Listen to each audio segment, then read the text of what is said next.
क्यों कर रहे हैं पाकिस्तान के सैन्य अधिकारी, ये बेहद बड़ा सवाल। पाकिस्तानी सेना प्रमुख और वायुसेना प्रमुख के बाद अब नौसेना प्रमुख का अमेरिकी का दौरा है।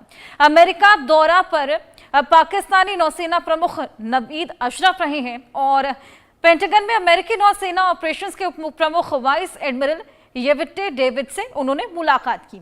नवीद अशरफ के दौरे को अमेरिकी नौसेना और पाक नौसेना के बीच बढ़ती करीबियों से लगातार जोड़कर देखा जा रहा है। अब पाक अमेरिका के बीच जो रक्षा संबंध है उनको बढ़ाने का हालांकि यहाँ पर मकसद बताया गया है, लेकिन जिस तरीके से खनिज का व्यापार भी हमने देखा, पाक अमेरिका द्विपक्षीय समुद्री सहयोग और रक्षा संबंधों को मजबूत करने का यहाँ पर प्रयास जताया जा रहा है। आसिम मुनीर 2 बार अमेरिका का दौरा पहले ही कर चुके हैं। वहीं वायुसेना प्रमुख एयर मार्शल जहीर बाबर सिद्धू ने अमेरिका की यात्रा की। अमेरिका से नजदीकियां बढ़ाने की कोशिश में अब पाकिस्तान जुटा हुआ है। जिस तरीके से अभी रक्षा का सहयोग भी अमेरिका से मिल जाएगा, इसी बीच खनिज का व्यापार तो हमने देखा ही। अब इस नजदीकी का क्या फायदा पाकिस्तान को मिलता है, ये देखने वाली बात। लेकिन अमेरिका, क्योंकि ट्रंप एक बेहद स्मार्ट बिजनेसमैन है और किसी बिजनेस के तहत या फिर जब तक उनको किसी चीज का कोई फायदा ना हो वो कोई डील करते हुए नजर आते नहीं। इसी बीच पाकिस्तान से खनिज की डील तो हुई, लेकिन अब और क्या फायदा है, ये देखने वाली बात। अमेरिका का दौरा कई बार शहबाज और मुनीर कर चुके हैं। अब सैन्य प्रभारी वहां पर पहुंचे हैं। क्या इसका फायदा पाकिस्तान को होने वाला है? रक्षा में फायदा होगा, क्या सहयोग मिलेगा, ये भी जल्द ही साफ होगा। क्या कुछ डील्स होती हैं, ये भी जल्द ही साफ होगा। लेकिन जिस तरीके से आए दिन दोस्ती अमेरिका की बढ़ती जा रही है पाकिस्तान के साथ में, इससे लगातार पाकिस्तान को शह मिल रही है। और इसी बीच हमने देखा कि रिश्तों में गर्मजोशी भी आ गई है। तो लगातार ट्रंप की जी हजूरी देखी जा रही है, लेकिन इसके पीछे मुनीर की मजबूरी क्या है, ये सबसे बड़ा सवाल यहाँ पर खड़ा होता है। क्यों लगातार ये दोस्ती देखी जा रही है? हालांकि खनिजों का सौदा है ये तो साफ, लेकिन असल मकसद क्या है? आइए इसको लेकर और बातचीत करेंगे। हमारे साथ हमारे 2 खास मेहमान, लेफ्टिनेंट कर्नल रिटायर्ड जे सोडी जी जो कि रक्षा विशेषज्ञ हैं और प्रोफेसर अरविंद सिंह तेजावा जी जो कि विदेश मामलों के जानकार हैं, हमारे साथ जुड़ गए हैं। बहुत स्वागत है आप दोनों का।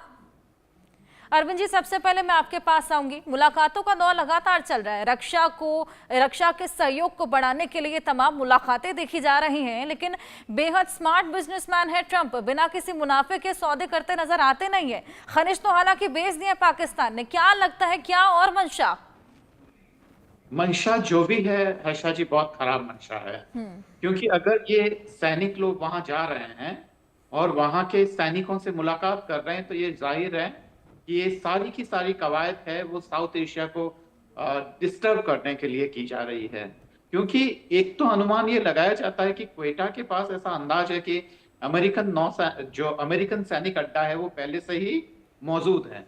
ऐसे में अगर वो लगातार और रक्षा सहयोग बढ़ता है तो वहां के कॉर्पोरेट्स को फायदा दिलाने के लिए केवल और केवल ये कवायद है।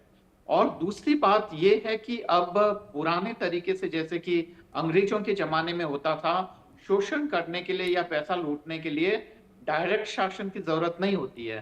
7 समुंदर पार बैठकर भी आपका शोषण किया जा सकता है, जो कि अमेरिका ने किया है पूरे दक्षिण एशियाई समाज का। रक्षा के नाम पर अमेरिका ने कोई टेक्नोलॉजी का हस्तांतरण पाकिस्तान को नहीं किया। बावजूद उसके रक्षा सामान की खरीद के नाम पर करोड़ों खरबों रुपए पाकिस्तान अमेरिका को हर साल देता रहा है, वहां से फाइटर जेट खरीदने के नाम पर। तो नुकसान तो यहाँ की आवाम का ही है। पहले राजे महाराजे होते थे, अब उनकी जगह ये नए नौसैनिक जो उनके लीडरान हैं या जो ऑफिसर्स हैं वो हैं, तो वो तो जाएंगे ही अपने जो आकाओं को खुश करने के लिए और उनकी आवभगत करने के लिए, ताकि पाकिस्तानी जनता को लूटा जा सके।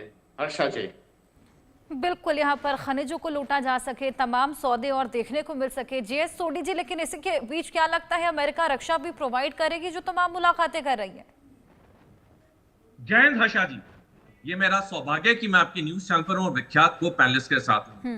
सबसे पहले आपको, टीम इंडिया न्यूज को पैनलिस्ट को और दर्शकों को धनतेरस की हार्दिक शुभकामनाएं। आपको भी जय। हर्षा जी, देखिए पाकिस्तान कुछ चंद देशों में से है जिसने 5 नवंबर पिछले साल को, जब डोनाल्ड ट्रंप की जीत हुई अमेरिकी राष्ट्रपति चुनाव में, तो पाकिस्तान उन मुट्ठी भर देशों में से था जिसने डोनाल्ड ट्रंप की मंशा को पहले दिन ही भांप लिया, और उसके बाद लगातार पाकिस्तान डोनाल्ड ट्रंप की हर बात को हां करता रहा। यहां तक कि जब डोनाल्ड ट्रंप का शपथ ग्रहण हुआ इसी साल 20 जनवरी को, तो डोनाल्ड ट्रंप ने पाकिस्तान की प्रशंसा की अपने इनॉग्रेशन स्पीच में, और तब से लेकर हमने देखा है लगातार किस तरह से पाकिस्तान और अमेरिका की नजदीकियां बढ़ रही हैं।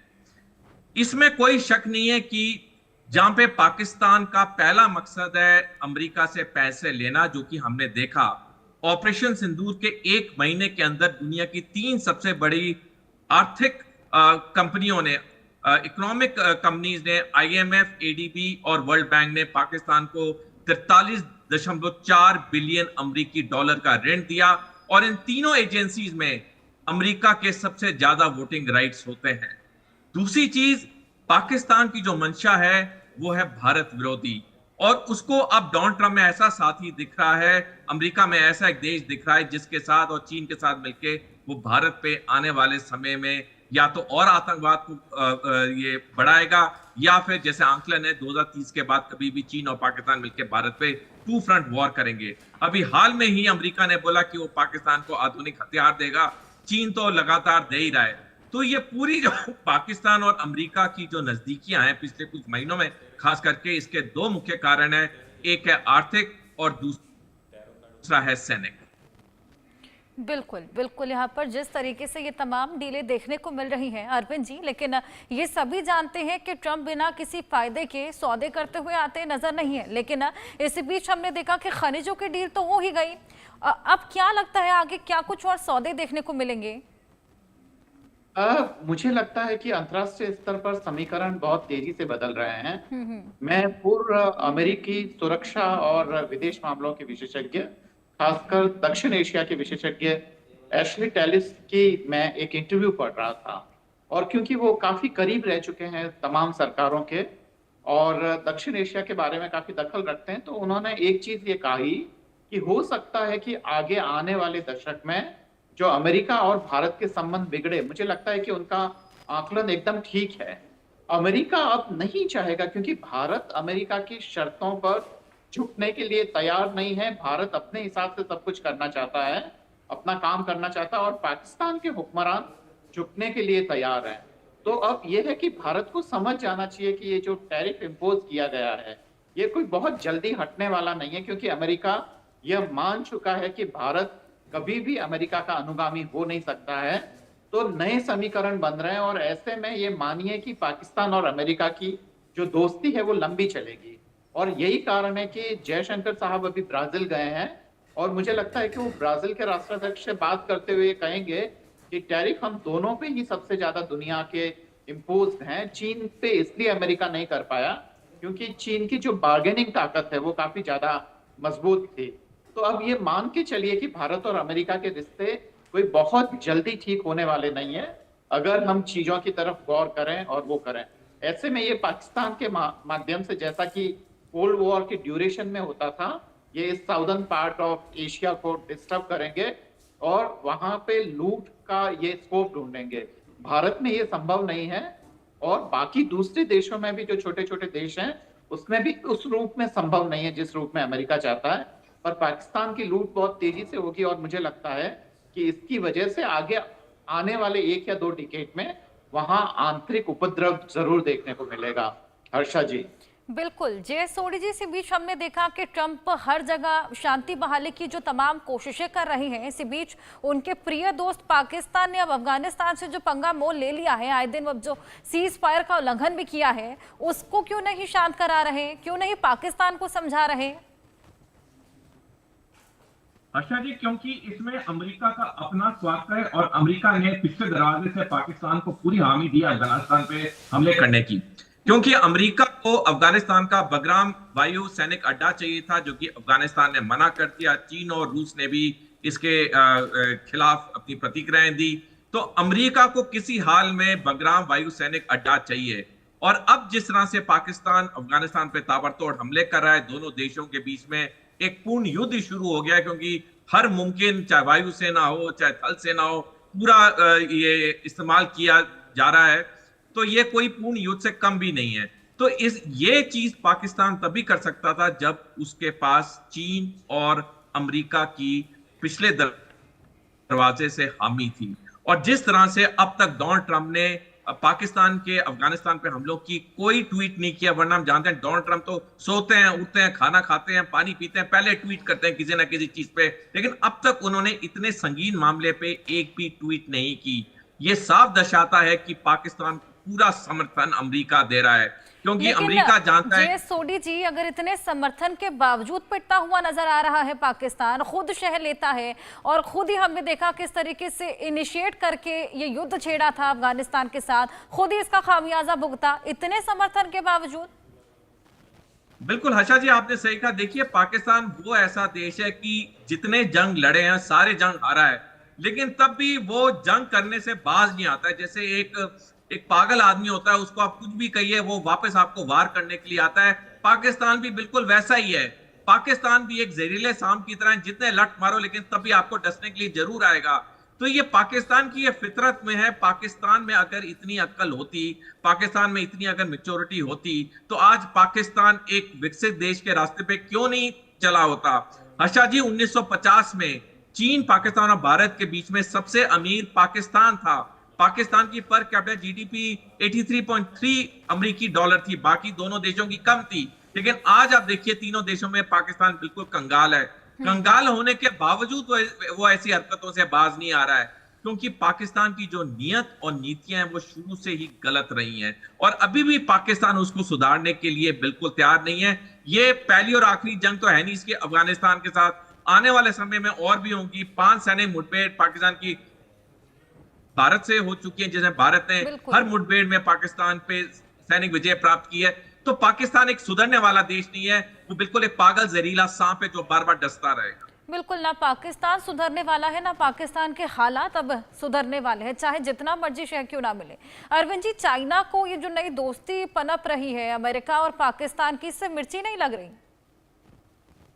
चाइना दरअसल एक अलग किस्म का देश है, और वहां की जो डिप्लोमेसी है वो भी एक अलग किस्म की है।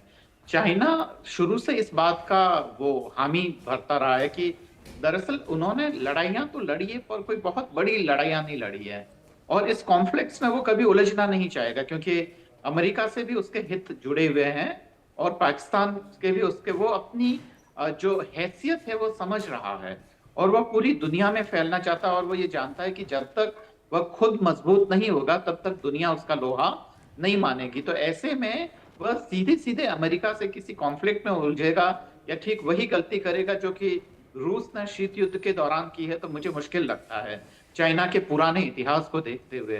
पर हाँ, इतना हमें ध्यान रखना है कि पाकिस्तान ने दोबारा से अफगानिस्तान पर एयर स्ट्राइक की है, तो ये वाकई एक काफी गंभीर मामला है, और ऐसे में भारत को अपने हितों की सुरक्षा करने के लिए थोड़ा सा एग्रेशन में आना पड़ेगा, क्योंकि बहुत वेट एंड वॉच वाली जो डिप्लोमेसी है वो कभी कभी खतरनाक हो जाती है, क्योंकि अमेरिका आगे आने वाले दिनों में क्या करेगा ये लगभग तय हो गया है, और इसकी उम्मीद भी कम है कि वह भारत के सामने झुकेगा, क्योंकि उसका कोई नुकसान नहीं है। जो पूरा का पूरा जो नुकसान सबसे ज्यादा हो रहा है वो भारत को हो रहा है। अमेरिका को डेफिनेटली नुकसान हो रहा है, कॉफी इंडस्ट्री वगैरह ऐसी तमाम इंडस्ट्रीज हैं जहां अमेरिका को नुकसान है, पर वह झेलने की स्थिति में है। उसे भारत वैसा नहीं कर पाएगा, और ऐसे में उसको अपना अल्टरनेटिव ढूंढना होगा, और अफगानिस्तान के साथ एक मजबूत गठजोड़ करना होगा। रूस ने उसे मान्यता दे दी है, और चीन भी उसे मान्यता देने वाला है, शायद 1-2 महीने में उसे मान्यता दे दे तालिबान सरकार को। तो भारत को भी तालिबान सरकार को मान्यता जल्दी देनी चाहिए। वेस्ट की नाराजगी से उसे नहीं डरना चाहिए, क्योंकि अब ये उभरता हुआ भारत है, और भारत के हितों की रक्षा तभी हो सकती है जब वह स्वतंत्र विदेश नीति पे चले। अमेरिका भारत की एक नीति से बहुत नाराज है, वो ये है कि भारत ने बार बार सार्वजनिक तौर पर यह घोषणा की थी कि भारत बहुध्रुवीय विश्व का हिमायती है, और यह अमेरिका के लिए बिल्कुल भी अनएक्सेप्टेबल है, क्योंकि वह एक ध्रुवीय विश्व व्यवस्था चाहता है। तो ऐसे में हमें भी दरअसल इस तरह से सार्वजनिक बयानबाजी नहीं करनी चाहिए, क्योंकि इससे भारतीय हितों को नुकसान पहुंचता है। पर जो समीकरण है वो बहुत तेजी से बदल रहे हैं, और हमें देखना होगा आशा जी। बिल्कुल, वाकई देखने वाली बात कि क्या कुछ रक्षा संबंध देखने को मिलते हैं, किसकी मंशा क्या पूरी होती है, क्या मकसद